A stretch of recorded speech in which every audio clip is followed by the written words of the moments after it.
Selamat pagi menjelang siang untuk anak-anak saya. Pada pagi hari ini kita akan lanjutkan kembali materi ajar kita pada hari ini dengan topik strategi mengatasi berbagai ancaman terhadap Ipolexos Buthankam dalam membangun integrasi nasional.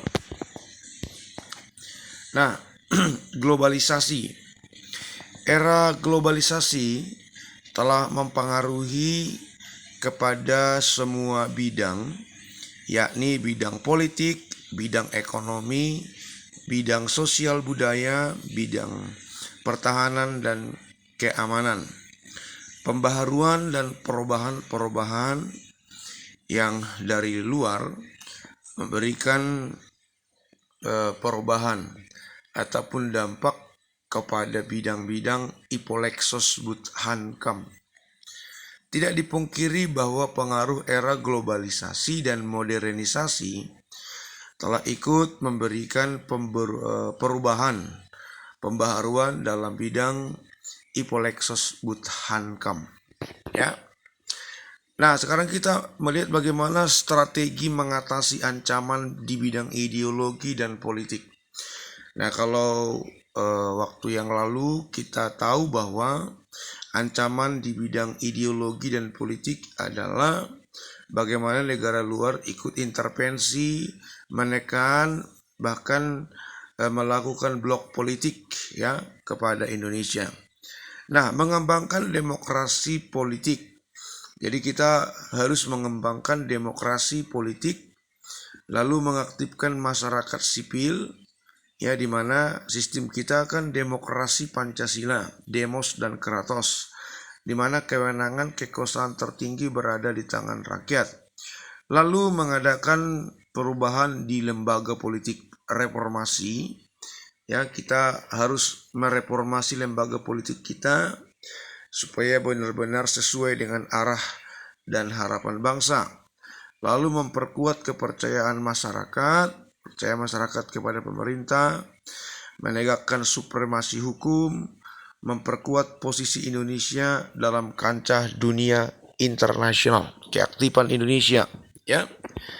Lalu strategi mengatasi ancaman di bidang ekonomi, memperkuat sistem ekonomi rakyat, kerakyatan, ya, rakyat diaktifkan dalam ekonomi, pelaku ekonomi, memperkuat produk domestik dalam negeri bagi pasar dalam negeri.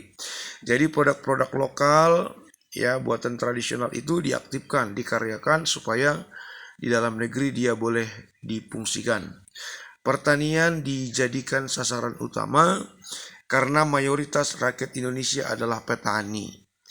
Lalu perekonomian berorientasi pada kesejahteraan rakyat, tidak bergantung ya kepada badan-badan multilateral seperti IMF, Bank Dunia, dan WTO.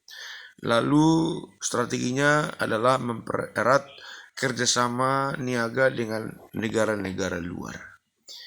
Nah, kalau kita lihat strategi mengatasi ancaman di bidang sosial budaya, kita lihat faktor dari luar begitu sangat memberikan pengaruh buat budaya lokal kita.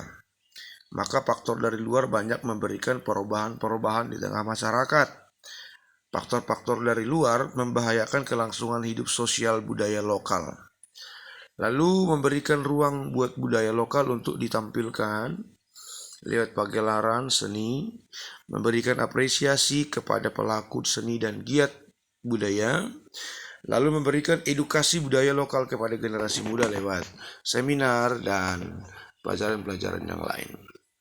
Yang menjadi kesimpulan dari materi kita adalah Indonesia harus selektif di dalam menerima setiap pengaruh baru, budaya baru dari luar. Dan ekonomi kerakyatan mesti dikembangkan dan diperkuat dan meningkatkan kepercayaan rakyat dalam membangun dunia usaha. Itu saja penjelasan sesingkat untuk materi kita dalam strategi untuk menjaga Ipolexos Buthankam kita. Kalian boleh simak dan kerjakan latihan soal yang saya share juga bersama dengan materi ini. Terima kasih untuk atensinya pagi hari ini. Tetap semangat dan salam sehat. Selamat siang.